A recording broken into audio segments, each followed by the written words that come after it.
We have joining us in the studio now the Wakilin Sarkin Fulani of Lagos, Abubakar Isiaku Ibrahim. It's good to have you join us in the studio right now. Yeah, well, thank you very much. Good morning all. Great. As well as public affairs analyst Mayokun Ilu. Thank you for joining us on TVC Breakfast. Thank you. All right, gentlemen, let me start with you, Alhaji Ibrahim.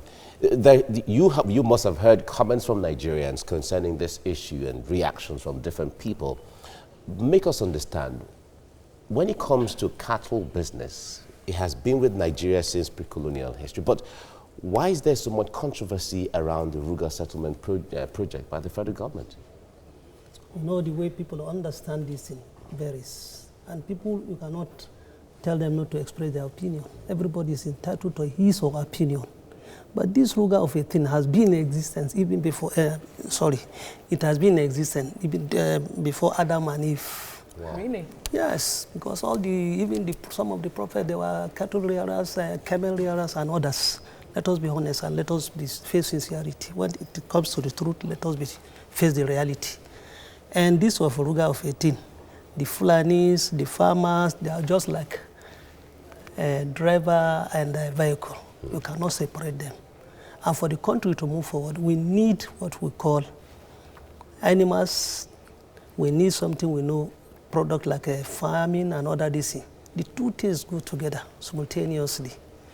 Without the animals, the agriculture would not be this. And when the agriculture is on, the animals should equally be on, because all of us need meat, we need food, we need everything to sustain our lives. Yes. And it has been a practice worldwide, everywhere, where you have advanced countries. So basically there's nothing new, really. It's never new. But it's not new. Now that the federal government is trying to, because of the clashes between farmers and herders who are supposed to be partners in progress, there's a lot of controversy with the way the government is going about the RUGA settlement. That's what I'm asking. Why is there controversy around this?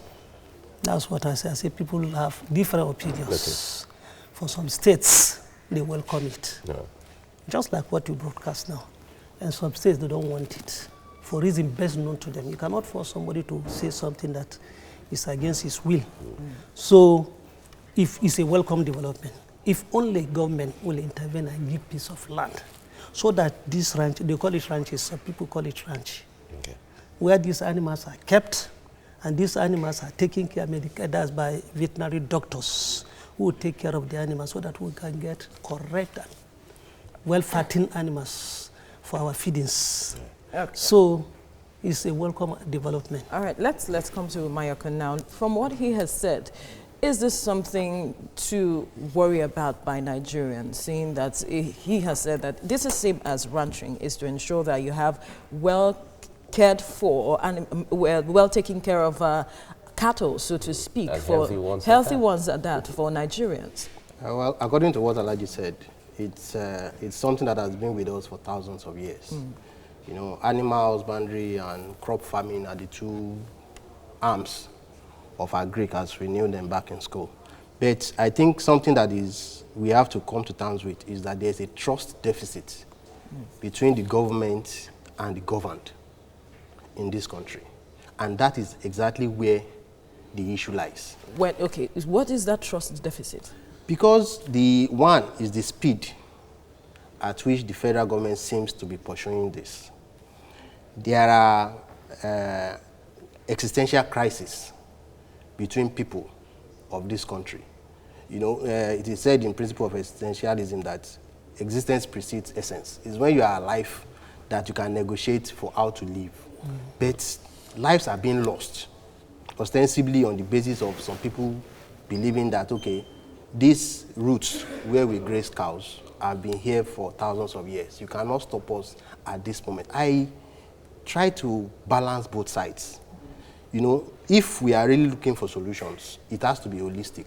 So you're saying this is not holistic enough? It is never holistic. It's like profiling malaria drug for dengue fever. You understand? Wow. It's deep. Government should look at, maybe set up a panel, you know. I'm not advocating, okay, the whole idea of RUGA settlement should be shut down. No. but look at, okay, what are these people saying? How does it affect them? If you've been having clashes with some herdsmen, you know, whether they are Fulani or they are from nomads from other countries coming into Nigeria, you want to be heard. And if government is saying that this is my solution, you want to ask, is your solution thinking of my own future? Because whether you like it or not, no president stays more than 8 years in a democratic setting, at least in this part of the world. So if you leave, are you sure you are not leaving a problem for our own generations yet unborn? Because ultimately, the people think about the next generation. You know, what are they doing to make sure that, okay, all frayed nerves are calmed? Okay. Alhaji Ibrahim, one issue that people think that the federal government didn't handle well is Mayokun has said that the speed at which the federal government is taking it, the ordinary Nigerian feels that, in fact, the speed should have been quicker because people have died. But the mode at which the federal government went about it seemed like they didn't carry poultry farmers along. They didn't carry piggery farmers along. They didn't carry those who are farming snail and other, livestock farming, goats and so on. It seemed like this scheme was meant for cattle alone. But it was afterwards, after Nigerians had responded, they said, no, it's not for cattle alone. This and that and that and that are also involved. It seemed like an afterthought to Nigerians. It's not too late, let us be honest. Because all of us are matured and we're intelligent to read with what is going on currently anywhere in the world. When federal government comes with this idea, although initially those governments had passed, they forgot to establish all these things. They have not established it. But we've always had ranching in this country. Ranch, yes. Yeah. That's in the Igbo sense of, no, let us be honest. In the Igbo sense of it. Yes. Right. What they meant by that ranch, they kept all the animals there in one place so that these animals will not be moving from left to right or roaming about in the bush. By so doing, any crop they come across, they will consume it. But when they keep them in one place, I kept a doctor, that's a veterinary doctor, looking after them, giving them the fattening what do you call it, food that they deserve, like molasses, wheat browns, and other this. To be honest, these animals will stay. What Nigerians are also saying is that if government has that kind of plan, how about those who have poultry? There wasn't originally mention of all of that. That's why it seemed there's a tilt towards one livestock than the other, over the other. This is true. For the fact that other people like pigs and other, what do you call them, farming poultry, they don't have problem with them. The problem lies only, they say Fulani, because they move about. They are not stationary in one place. Okay. We'll come back to this. This is a debate that will be going on for some time. Absolutely. Thank you very much, Abubakar Isiaku Ibrahim, Wakilin Sarikin Fulani of Lagos. Thank you so much for coming. Thank you, Mayokun Indo, Public Affairs Analyst, for your time on TVC Breakfast. Joining us now is Wakilin Sarikin Fulani, Abubakar Isiaku Ibrahim. Thank you for joining us on TVC Breakfast. We also have joining us in the studio an analyst, Mayokun Ilo. It's nice to have you join us right now. Thank you. Right. All right, I'll start with you. Seeing that ranching has been with us over the years, and the issues of farmer-herders clashes has also been on for years. If ranching couldn't solve the problem, how would RUGA solve this problem? No, it will definitely solve the problem. Now it's between the federal government and the state government. Both of them should come together. When they come together, look for a final solution to this problem. Make us understand how you mean, the state governments coming because together. Because some states, according to what you broadcast now, some states did not agree. If it amounts buying a piece of land for the ranchers, so that they will take care of their animals. It's not like you want to buy a car in America and the car is being assembled in Nigeria. Which one is better? Why should the states, why should the lands be bought for, this is a private business. Because some states, they don't agree. They say, like Benue you mentioned, they don't agree. They don't want to give a piece of land. Why should they give a piece of land, or why should lands be paid for herders if it's a private business? But like you said, federal government has the rights over every piece of land in the country. State governments own these lands, and the federal government has the right over the land Everywhere in within the Abuja. country. But when it comes to the states, states have, constitutionally, states are the one that can designate lands. They are the ones that have the capacity to do so. That's the governors. Yes. Okay. So now the question is, if you say that this will solve the problem, and this is a private business, why should you be paid? Why should the government or the federal government be in charge of buying that lands? That's another issue that a lot of Nigerians I think are we're looking for a challenging. solution to the problem. Yes. First of all, we have to enlighten ourselves, enlighten the public Yeah. about this, what is even called this RUGA Okay. ranches and others, particularly some of our brothers who have grown up in North. Some of them were born and brought up in the North. They understand all these things more than you and me All right. do. Make us understand. So when they come, the government and state government, when they come together, sit down together and amicably come up with solution. This is our country, and we are looking for a solution to this problem. Not killing, not this, not raping, not going to burning of houses and stealing of animals. Some people, they disguise themselves and call themselves, say they are Fulani. Not all of them are Fulanis. So you're confident that this will solve the problem? Yes, well, enlightenment will be, first of all, will be the first solution to the problem. All right, before I come to my uncle, Alhaji Ibrahim, those who own poultry, and we have not had the government buying lands for them. One of the reasons why Nigerians feel this, or feel some suspicion, or as the case may be, is the fact that the government is the one negotiating to get lands for them. That hasn't been done for poultry farmers. That hasn't been done for piggery farmers, and so on. Why that? That's where some people are saying no. It seems there's an agenda. There's more here to this. There's no any agenda. Okay. Poultry man, somebody who is selling fowl, whatever you call it, poultry. You know that it's only with, you can even make it in your domain, in your house, in your anywhere. Yeah. But ranch, you must look for a very big virgin land where these animals will be kept. Then, instead of going out and look for the grass or whatever you call it for them to feed, if they are kept within one area, taken care of, it's not only grass alone. But as nomads, will they stay in one area because they they will stay.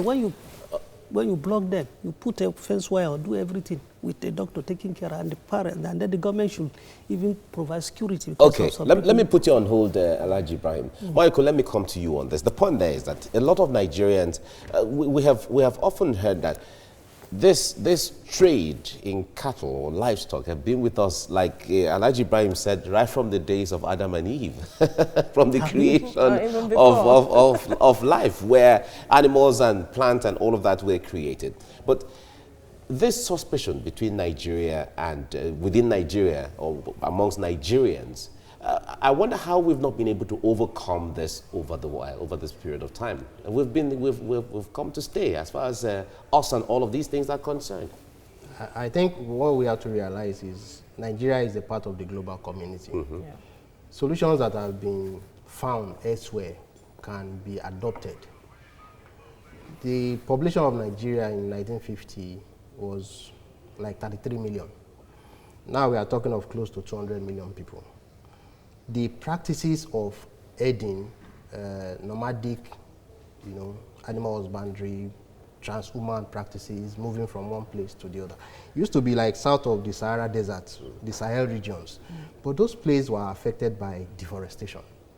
Definitely, the practice was dated.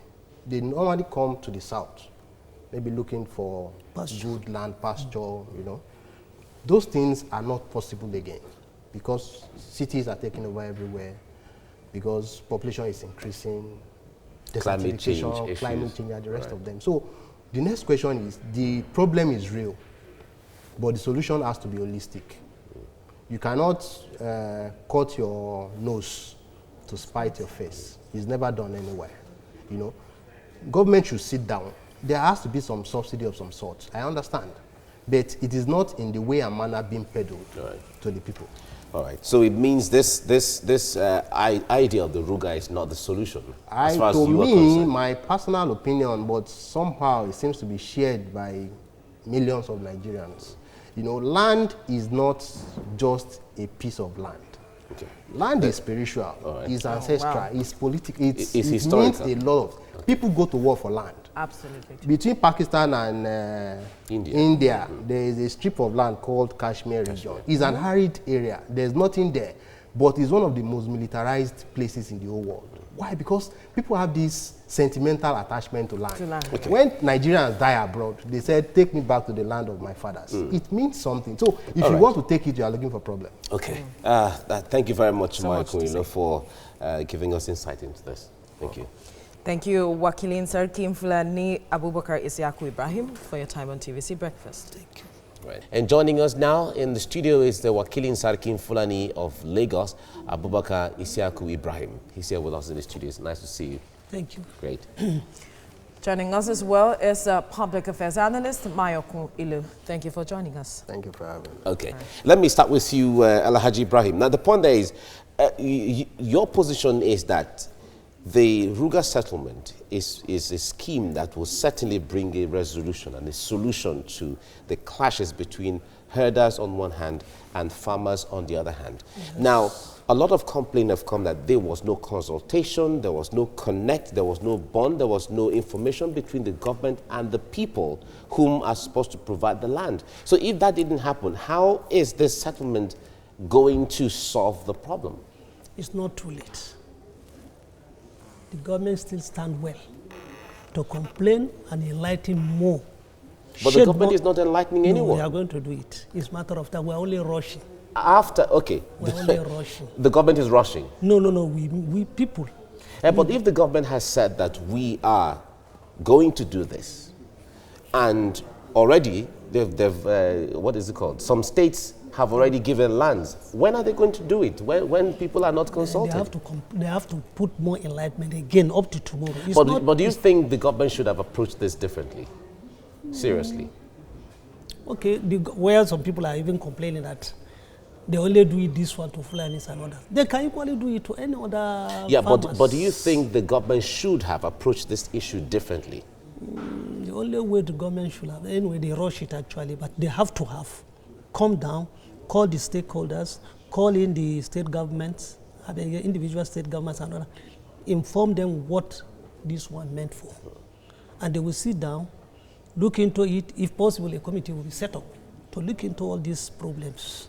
Then from there, they can sort out solution to this problem. All right. So government made a mistake, obviously. But at the same time, it's not too late. The government can make... Now, I'll pick it from that point for Michael here. Now, he is saying that it is not too late for government to address this issue differently, especially when it comes to communicating with states and Nigerians to understand what it is trying to achieve. I think one of the issues, basically problems we have in this country, is that government assumes too much knowledge without actually engaging with stakeholders. It's not really done in most economies now. You don't force your own version of truth or your own viewed solutions. You don't foist it on every other person without actually hearing from them. You know, that engagement, I think, is what has been lacking. Government can still go back. You can take the 12 states that you have now, if they really want to be part of it, as a pilot project for the next 5 years. You know, especially now that, okay, everybody thinks, okay, because the president is Fulani, he's trying to help the Fulani people. Let us use the next 4 or 5 years as a pilot program of some sort. My own personal opinion is, if you really want to do even cattle ranching, which some people have cried out that this is not cattle ranching. This is a whole settlement. It's what you call an eco stat, they call it, habitat of some sort, complete with medical facilities and the rest of them. It's kind of, you are separating a group of people from a larger group of people surrounding them. You are giving them a sense of superiority above maybe the communities you are expected to live with. And we are all supposed to be equal before the law. And we are all supposed to be equal before. You can't use resources to the betterment of some at the expense of others who actually are like the own. So government should address it differently? Holistically. Yeah. I also think we don't need settlements in 36 states. For the whole of Southwest, we don't need more than one settlement, if there is any. That is why you have transportation networks. You can kill cattle in a lorry and get it to Lagos in 3 hours. You can put it in with the coolers. state of the roads? If you need to move in the night, move in the night. Until these issues of trust is resolved. All right. You know, poultry, agricultural stuff move from countries to countries within Europe. We don't hear about all these issues. I'm not saying that the whole idea of settlement should be discarded, but hold on with it. Okay. Settle the issues of trust with the people and make sure that social cohesion is achieved. Mayakun Low Public Affairs Analyst, thank you for your time on TVC Breakfast. You're welcome. All right, we also thank you, Alhaji Abubakar Ishaku Ibrahim, the Wakil in Sarikin Fulani of Lagos. Thank you very much for coming. Thank you very much. Thank you very much. Right.